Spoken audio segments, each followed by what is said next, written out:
the data that these manufacturers are actually aggregating and selling is not expensive. They're barely making any money off of it. And this is crazy. So, for example, Verisk paid Honda. They bought data from Honda. Over 4 years of information of about 97,000 cars, $25,920. Basically 26 grand. That's not a lot when you're talking about the cost of these cars and the amount of money these manufacturers make. That amounts to just 26 cents per car. Here's the other thing, too, which is Hyundai, for example, was paid, I should say, just over $1 million for data on roughly 1.7 million cars over a 6-year period. So that's about 61 cents per car. The car manufacturers are selling your data, and they're not selling it for very much money. Like pennies compared to their bottom line. That is nuts. From Olympic City and the home of Pikes Peak, this is the Automotive ADHD Show with Matt West.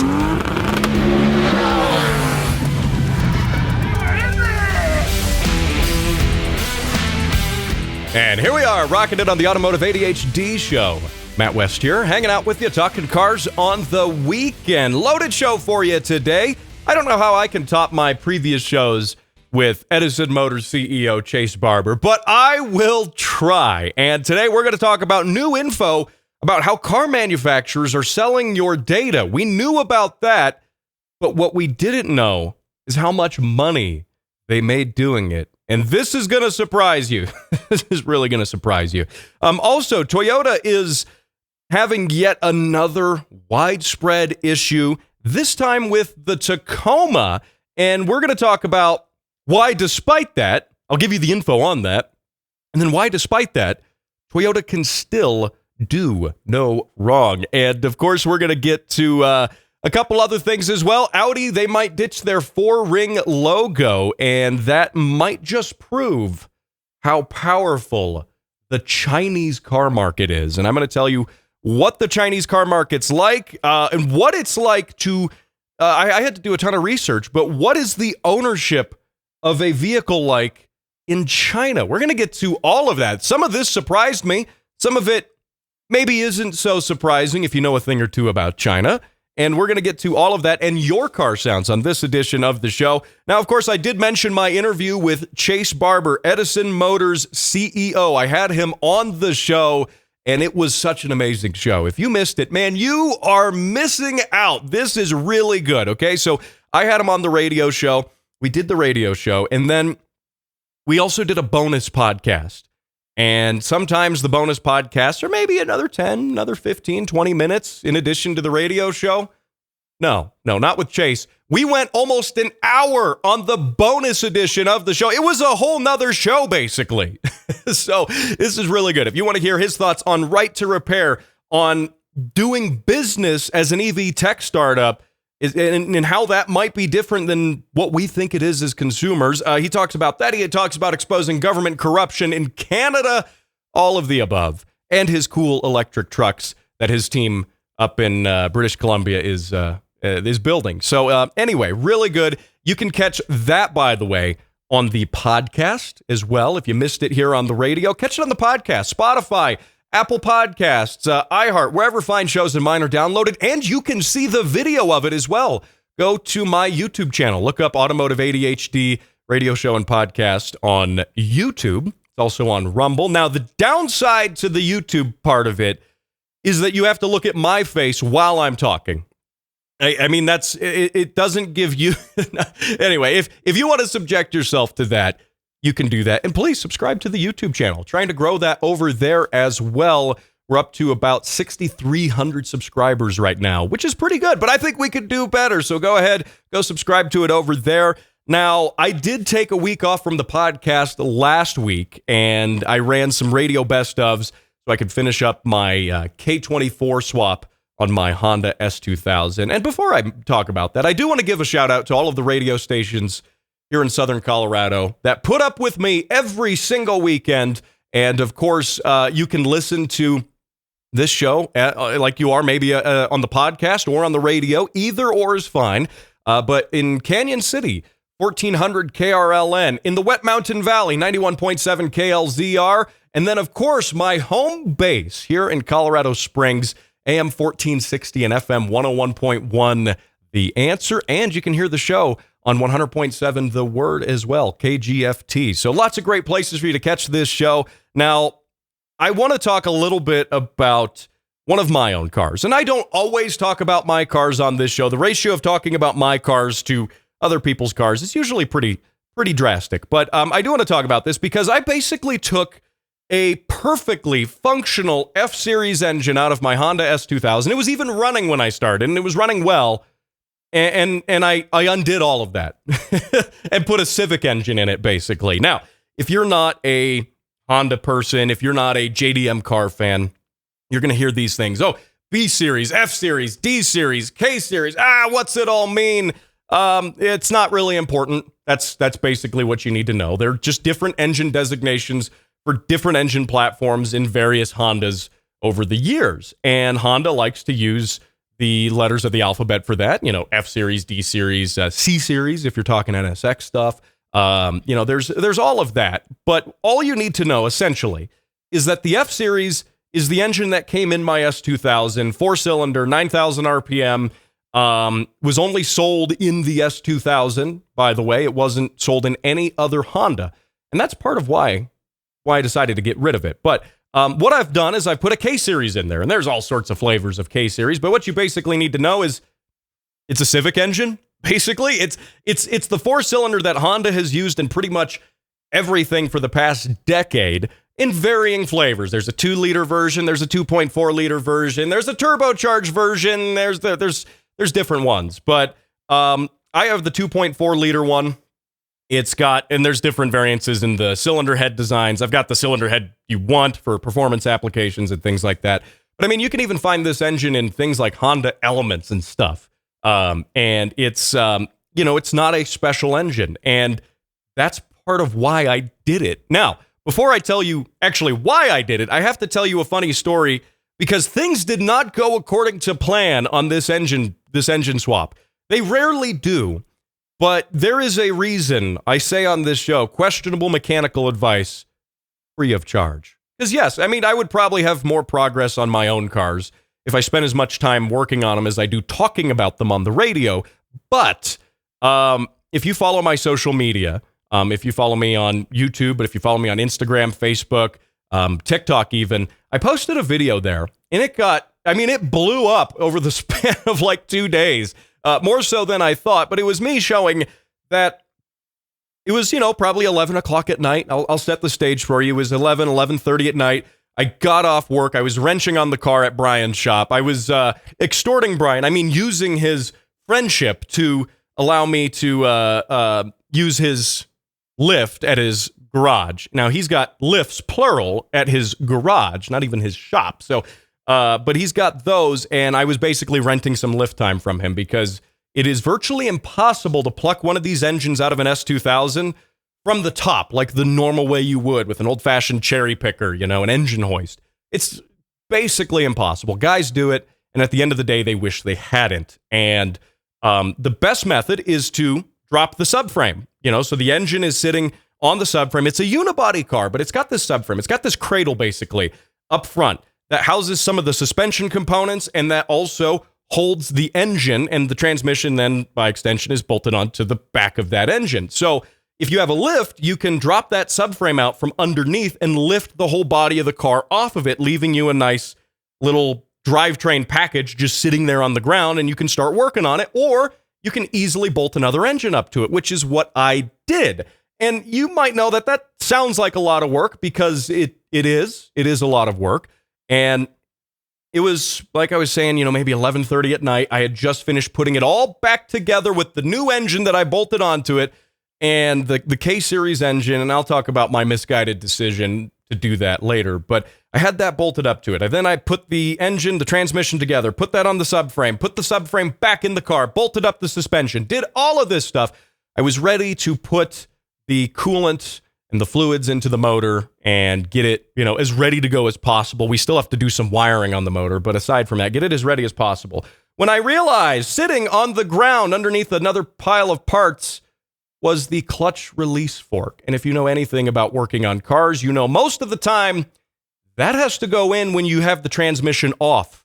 That goes into the bell housing area. And no matter how hard you try, you cannot fit that release fork in after the fact. I mean, maybe if you have an angle grinder, you could probably make anything fit at that point. So it was a it was a crushing defeat, which resulted in me having to do all of the work all over again, a second time again. So, that's sometimes how things go. And believe it or not, this isn't even my first time taking a transmission and stuff out of an S2000. But hey, there you go. I'll tell you a little bit after the break about my decision to do a Civic engine in my S2000.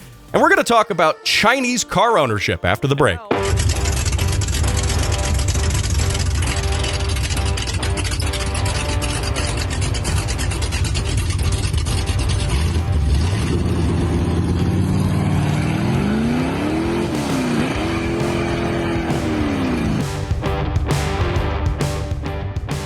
Wow. Hey, those car sounds were from Jack. He has sent me car sounds before. He is quite the supplier of car sounds, by the way. And you can send your car sounds into the show. By the way, you're listening to the Automotive ADHD show. I am Matt West, your host, and I like playing listener-submitted car sounds on the radio. And you can do that. You can send me those car sounds. Facebook.com/Automotive ADHD. Yeah, have your car sounds featured right here on the show. How cool is that? You can tell your friends, hey, my car's on the radio, and they'll be like, yeah, no way. Yeah, no way. And then you can send them the podcast of the show, which is really cool. So now, if you want to be like Jack, Facebook.com/Automotive ADHD, there's a pinned post at the top of the page, and then you can comment with a video of those car sounds. The cool thing now, by the way, that this show is on video means I can also play the video of that if you're watching on YouTube and Rumble, which you could be. And you should be, but don't go anywhere if you're here on the radio right now. And before the break, I was, I'm getting too far ahead of myself. You can also win some free stuff when you send those car sounds. That's like the most important part. Come on. You can win the Automotive ADHD keychain, the As Heard on the Automotive ADHD show sticker if you're watching on video. It's right there on the back of my laptop. And also a $25 parts store gift certificate. Every little bit helps. With the parts store gift certificates, those have to be limited to the United States, just because it's hard to get gift cards and stuff for other countries. But if you are listening on the podcast or online or on the stream, I can ship the keychain and the sticker at least pretty much anywhere. Haven't found anywhere where I can't yet. So anyway, there you go. Now, before the break, I was talking a little bit about my misguided decision to take my perfectly good F20 Honda engine, the cool S2000 one, the 9,000 RPM one that everyone goes nuts over, and I put a boring Civic engine in my S2000. And there's a reason for that. And the reason is not because I sometimes give misguided mechanical advice on this show, but it is because it is a boring, normal Civic engine. And that's the reason. And here's why this makes sense, okay? Because that car, and if you're watching on video, it's now back there in the garage behind me, but the reason is because it is so normal and it is so boring. You see, I want to drive that car hard on the racetrack. I like tracking the car, and it's something that I wish I could do more of. And I haven't been able to do more of because I've had various issues with my F-Series engine that have been hard to fix. Parts are hard to get. That engine only came in the S2000 and nothing else. You will not find parts in junkyards. You will not find parts cheaply. You will hardly find even new parts in general at the dealer. It's very difficult, not physically, not actually to work on it. That's not that hard, but it's difficult to work on because getting parts is expensive, time consuming. A lot of that time is spent browsing forums and local Facebook groups and things like that for people selling parts off of their car, or maybe finding a wrecked part out car. And that's just not what you want when you actually want to go do some real racing. And you want to go racing, you want to race, for one, as cheaply as possible. For two, if something stupid, like, let's make up something, a water pump breaks when you're at the racetrack. Well, if you have a F-Series engine in your S2000, then you're pretty much up the creek. Your job that day is going to be, well, you're not going to do any more racing, and you might have traveled 5-6 hours to go to that racetrack, and, well, might as well just load the car back up on the trailer and go home, and then go order your parts and wait for them to show up for like 2 weeks. Contrast that to the boring Civic engine of a K-Series, and yes, I know there are RSXs and other cars, but I'm calling it a Civic engine also because it'll make K-Series guys mad, even though it is a Civic engine. Let's be real here. But that breaks, right? Water pump breaks on that K-Series. No problem. I go to the local auto parts store. It doesn't matter if it's an AutoZone, O'Reilly's, Advanced Auto, whatever, Napa. 9 out of 10 times, they're going to have that part, and it's going to be in store. I can go get that part real quick, run back to the racetrack, put it in my car, and finish the afternoon session for the day. That's the real reason. That's the reason. Does the motor make any more power? No. Stock, it actually makes a little less power, of all things. Not a problem for what I'm doing, and I've got a couple little mods on it to bring it back to about the same power as the F-Series. Now you can go totally nuts on K-Series. You can build a 600 horsepower K24. You can boost it. You can build a 1,000 horsepower K24. I'm not doing that. I am literally just doing this for reliability and parts accessibility. And that, I think, is one of, if there is a good reason to do it, that is actually a sound reason. That is, dare I say, a logical, reasonable decision on my behalf, almost too reasonable and logical. But because most guys, you're going to put a K-Series in something and you're going to boost it to the moon and you're going to make 1,000,000 horsepower and then you're going to blow it up. But that's okay because K-Series are cheap. You go to the junkyard, you go buy another bottom end. Hopefully you don't damage the top end on it because the performance-oriented top ends are a little harder to come by. But generally, you blow the bottom end up, no problem. You go to the junkyard, you go get another one for like $150 and you put it in. Contrast that, by the way, to the F-Series, which, well, let's see. I had a spare F-Series that I had bought with the intention of, okay, if I break the first one, then I'll have a spare one I can put in the car. And I got it for a pretty good deal with some other parts, but I ended up selling that for $5,000 in its disassembled form. The long block, the block, the head, everything. Close to $5,000. And if you want a running F-Series, you want it to run? Really? You want it to run, right? Well, and you want it to just pluck it out of another car and put it in your car. And if it's low miles, anything under 100,000 miles really is low mileage for those engines. $6,000, $7,000, maybe $1,000 if you can find one. Just saying. So it makes a lot of sense. It makes a lot of sense, even though purists, I have ruined my car for collectors and purists, but whatever, it's it's my car to ruin. So that's one of those things. And yes, did I have to take the engine back out of the car? I was telling you that story in the first segment. Yes, I basically had to do the whole job twice because I forgot one little tiny part, which is okay. I didn't make that mistake the first 2 times I pulled the transmission out of that car. So the third time you do have to make the mistake. You have to. That's just how the universe works. You're going to make the mistake, and that's just how it's going to go. So anyway, but hey, enough talk about my cars. They don't run still. Even the Honda's not running yet. I got to finish it. So, but I need to talk a little bit about car ownership in China. This is interesting because here's a headline from The Drive, okay? And hat tip Nico D'Amatia from The Drive, who says Audi is ditching the 4-ring badge on EVs in China. And what would it take for a manufacturer to ditch their logo that has been around for like 100 years?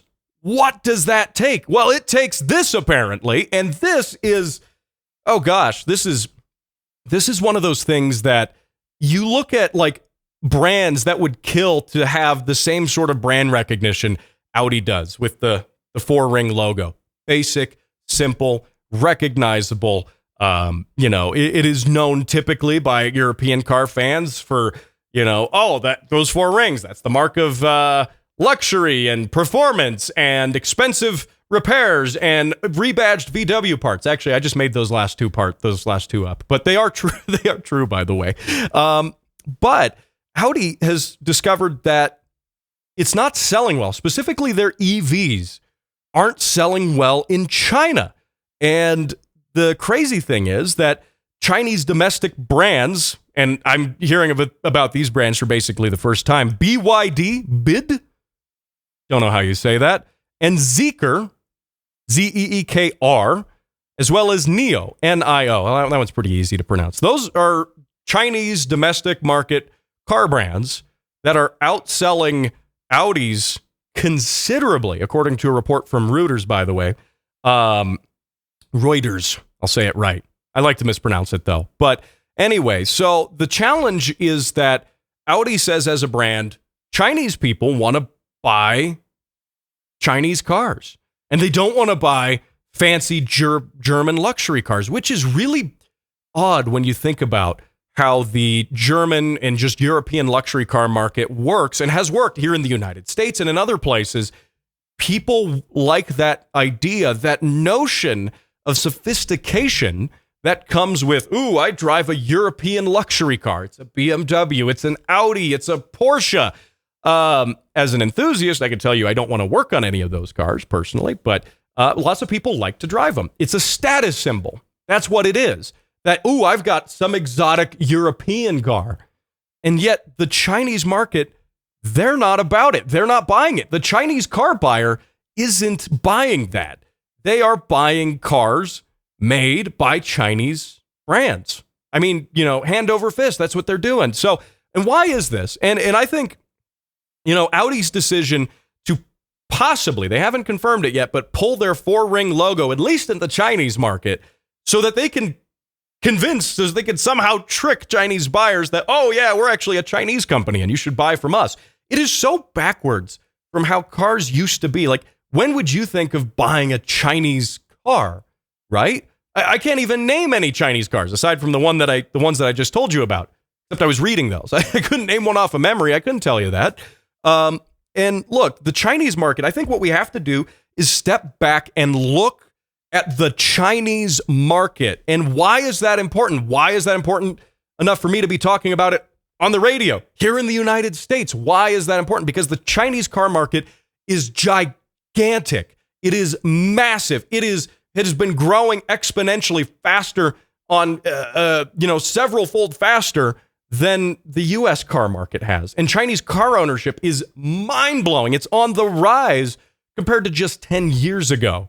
And, when I talked the other week to Chase Barber, founder of Edison Motors, he talked about Chinese manufacturing and how he doesn't like that he has to resort to Chinese manufacturing on certain parts that just aren't made in the United States whatsoever. He also doesn't like that he has to compete as a manufacturer for other things here in the United States against companies that are getting government subsidies to then buy parts from China. And he's trying to make everything domestically here in North America, Canada in his case. But that ties into the Chinese market as a whole. And I think it's important as Americans for us to take a look at that Chinese market and figure out, why is it blowing up and what does it mean about the grand scheme of things when it comes to cars and even our own car market. There's some Chinese cars here in the U.S. that you maybe didn't know about. So I'll get to all of that and more. We're going to talk about Toyota as well, how they can do no wrong. That's all right here on Automotive ADHD.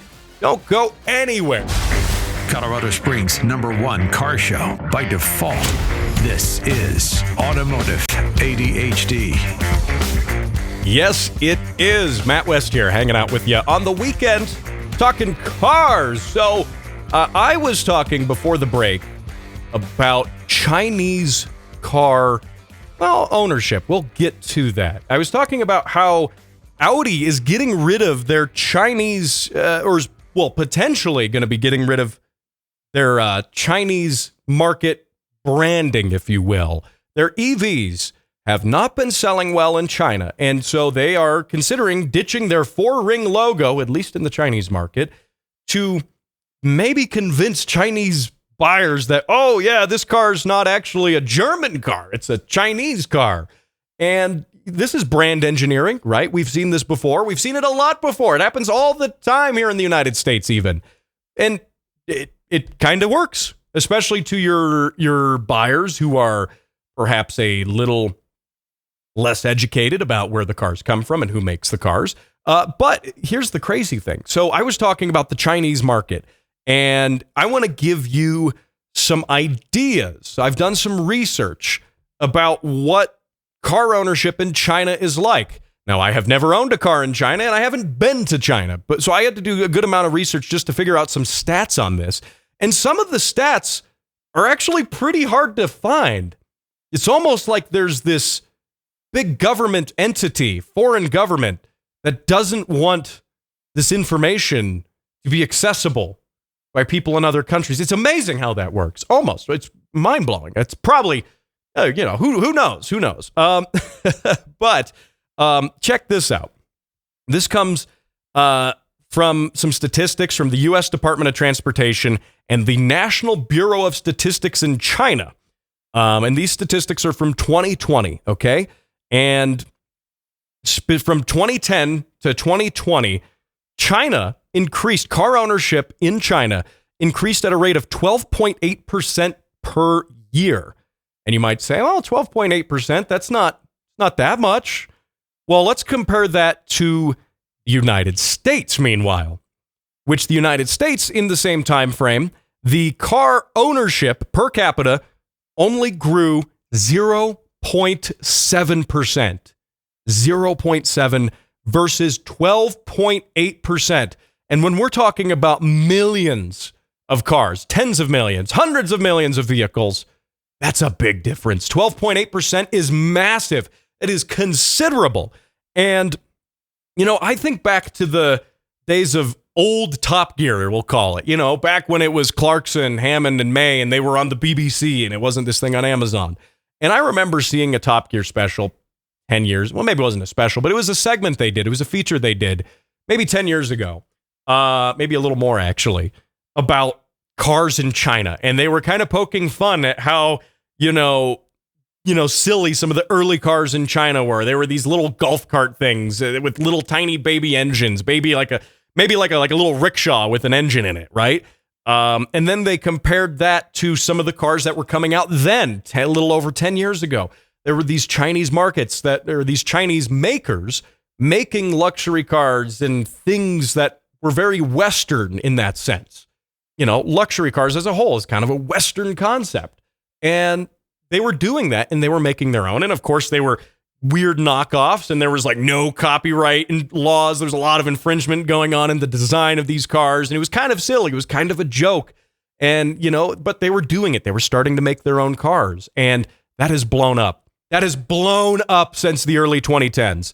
And now, according to a survey conducted by Rakuten Insight, 71.4% of Chinese people say they own a car.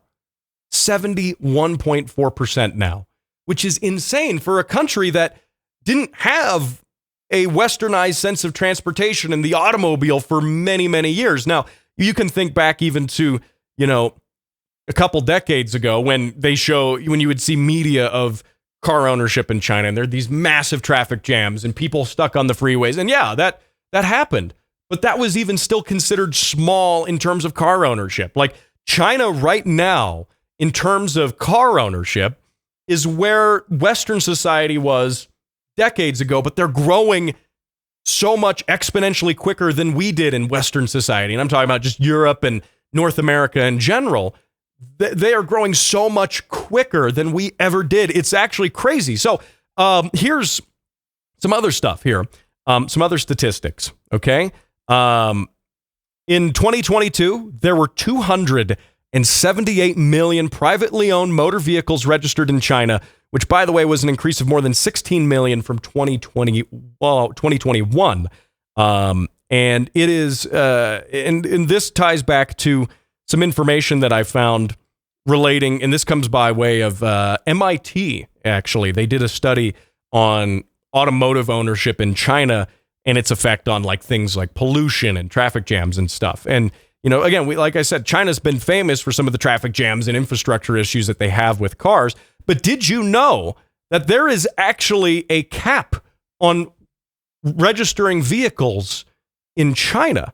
In fact, there is a big enough cap on this that when you go to register a vehicle in China, there is essentially a lottery that happens. Okay, there's essentially a lottery that happens where they are only allowed in, say, a certain city, so many registrations in a year. And as I was telling you, the market is growing so quickly that they can't keep up with those registrations. And like, I'm going to pull up a couple other things here. So in Beijing, from 2011 through 2013, the citywide limit was 240,000 new cars per year.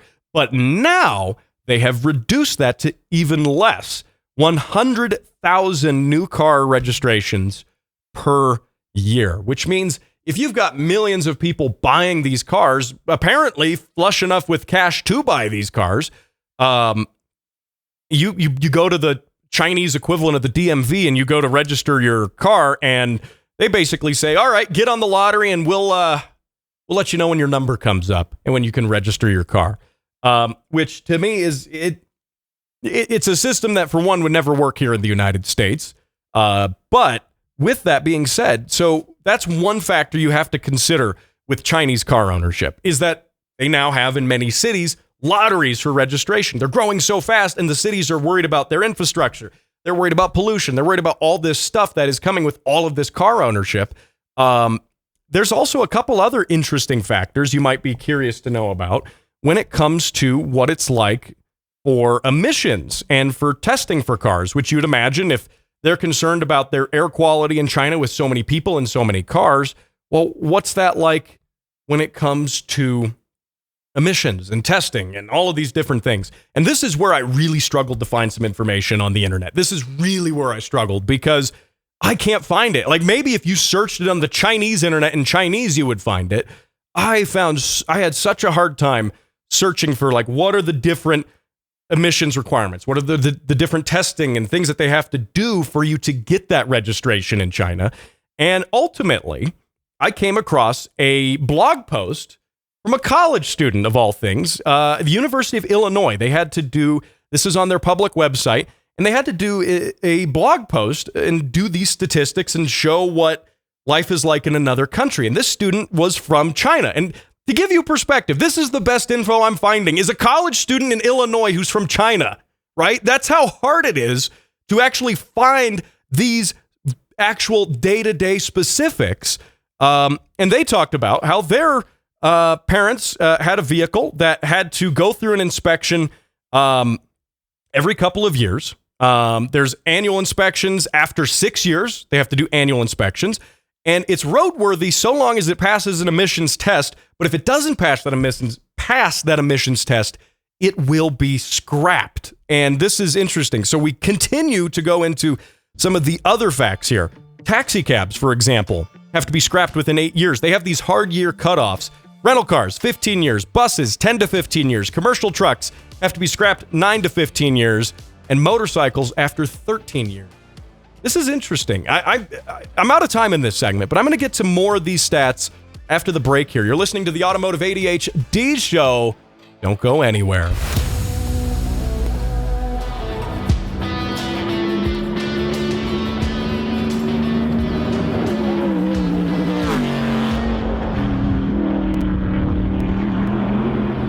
Hey, don't miss a minute of the Pikes Peak Hill Climb coverage I did earlier this summer. You don't want to miss any of that. That was a car sound from Jimmy Ford.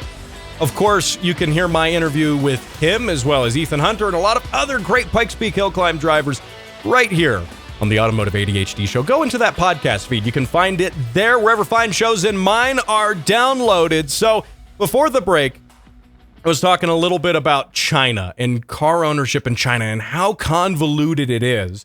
And I need to finish up on that a little bit. So I just to give you a heads up, I think my topic about Toyota and how they can do no wrong and how all their transmissions are failing in the Tacomas now. I'm going to get to some of that, I think, in a bonus edition of the show, because I also want to talk a little bit about car manufacturers selling your data and how it's really not what you think anymore. And it's mind-blowing. So we'll get to that. But I need to finish up on a couple of things here. China has a lot of different vehicle classifications. There's different standards that certain vehicles have to pass when it comes to emissions. And what's interesting about this is this article that I was referencing earlier, talking about car ownership from somebody who's from China, but living in the United States, they did this as a college paper, and they listed all their sources and stuff. So it's like one of the only things I can find information-wise on this, especially in English. I mean, this is a topic that I wish I had stuff straight from the, Chinese version of the DMV that I could run through Google Translate, but I can't find any of that. And like I said earlier, it's almost like someone doesn't want you to know this information, like some foreign government. Anyway, and I won't rat out this college student from China because I don't know. I don't want him to get in trouble when he gets home. But anyway, what I thought was interesting here, he did an example where he said that, what if he wanted to buy a relatively new used car, a 2019 Audi RS6 Avant. Great car, by the way. Great choice. And it's a performance vehicle. It's a German luxury performance vehicle. But because of that, looking at the qualifications and looking at the different emission standards it must pass, it has a very tough time meeting those emission standards. So it received a reduced rating when it comes to emissions. And because it's used with this lower emissions rating, lower tier emissions rating, even though it's higher emissions, if that makes sense. That means that someone, according to him, quote, one can only register a car in Beijing, whether new or used, that has the latest emissions rating. So the current higher tier emissions rating, which this RS6 Avant, which is only a 2019, doesn't meet. And then he goes on to say, it says the only exemption from above is if the vehicle is previously registered in Beijing and is roadworthy, which means if someone registered it when new and it met a different emission standard, or because it was new, it was exempt at that point, then it can be registered. Now, if he were to buy that car used, he literally could not register it in China, in Beijing, for example, if he wanted to. And it's a 2019, which is crazy that a 2019 doesn't meet the standard for a used vehicle. Now, he could buy it from somebody who bought it new in Beijing and then transfer the registration over and fly under the radar. And that would be permissible. That wouldn't necessarily be illegal there. But you got to wonder what that does to the used car market. If you're the first owner and you've got your registration and it's good for so long, okay, well, then you can ask a premium for your relatively new or used car because you've got everything and you can just transfer the registration over and it meets emissions for now. It's grandfathered in. But then the second you as the used buyer, the second owner, only the second owner buy that car, the second you do that and then your registration comes up, what are you going to do? You're going to take that thing along and they're going to, say, oh, well, this isn't in the current emission standard and it's no longer grandfathered in because you bought it as a used car and not a new car. Isn't that crazy? So then you could have spent $50,000, $60,000, for example, the U.S. equivalent to that on something like I won't say even that much, but on something like a newer used luxury car, like this Audi RS6 Avant that this guy used in his example here, which is just crazy to think about. That basically you have a paperweight of a car, a newer car that you can't register it. It's okay. Look, I think the problem is the Chinese market's so huge. Like I was telling you, 12.8% growth since 2010 versus 0.7% growth in car ownership in the United States. That is so massive. And there is so much sway that Chinese buyers have in China. When you look at the population of it, it is incredible. And I think as the United States, we need to at least be wary of that. And we need to be wary of a lot of these Chinese cars that come across too, because the Chinese car market's quickly going to become the biggest car market in the world. And I've talked about before on this show how manufacturers are now saying, well, we need to cater to the Chinese market rather than the American market, rather than even their own market, say in Europe. And that's a crazy thing to think. Now, what does that mean when it comes to regulations and controls and stuff like, I've talked about on this show, like kill switches and integrated technology and tracking with cars that, you don't have to use it in the U.S. We're not mandating it, but we're putting it in there because China has it anyway. And then who gets to control that, right? Like this actually affects us as buyers in North America. And that ties me, that's a great segue, by the way, unintentional, albeit, into my next story here, which I've got just a few minutes to finish up because I'm terrible at pacing myself as a host. But that is that cars track you. We know this. This came out back in, I want to say it was probably March of this year, how vehicles can track you. And if your car has Wi-Fi of any way, shape, or form built into it, it can track you. And we discovered a few months back that this also means that this data gets sold. The auto manufacturers have the data. They sell the data, perhaps without your knowledge or consent. And now here's the crazy thing. They can sell it to insurance companies as well. So they could take your driving data and sell that to your insurance company, or, well, to a distributor who then sells that data to insurance companies. And they can raise your insurance rate based off of that entirely. And this is crazy. This is like, this is 1984 levels of like user tracking and, okay, well, if you do this bad, we're going to, or if you drive like this, or, how does it differentiate too? Like, what if you let your family member, spouse drive your car, and that's different than how you drive your car? How do they differentiate that data? It's crazy to think about. There's so many holes in how this works. And what came out recently, and hat tip Jack Fitzgerald from Car and Driver for this, but that the data that these manufacturers are actually aggregating and selling is not expensive. They're barely making any money off of it. And this is crazy. So for example, here, I'm pulling some numbers up for you here. And the company that they are selling this data to is called Verisk, V-E-R-I-S-K, Verisk. Now, Verisk is no longer doing this after this came out, but it's still worth noting. So Honda Verisk paid Honda. They bought data from Honda, over 4 years of information of about 97,000 cars, $25,920. Basically 26 grand. That's not a lot when you're talking about the cost of these cars and the amount of money these manufacturers make. That amounts to just 26 cents per car. Here's the other thing too, which is that Hyundai, for example, paid just over a 1 million, or was paid, I should say, just over $1 million for data on roughly 1.7 million cars over a 6-year period. So that's about 61 cents per car. And this all came out recently because of some things that were also happening with some politics and some other stuff going on. But it's just crazy to see that the car manufacturers are selling your data and they're not selling it for very much money, like pennies compared to their bottom line. That is nuts. I get it if, you have a free product, you're using Google, for example. You're not paying for Google.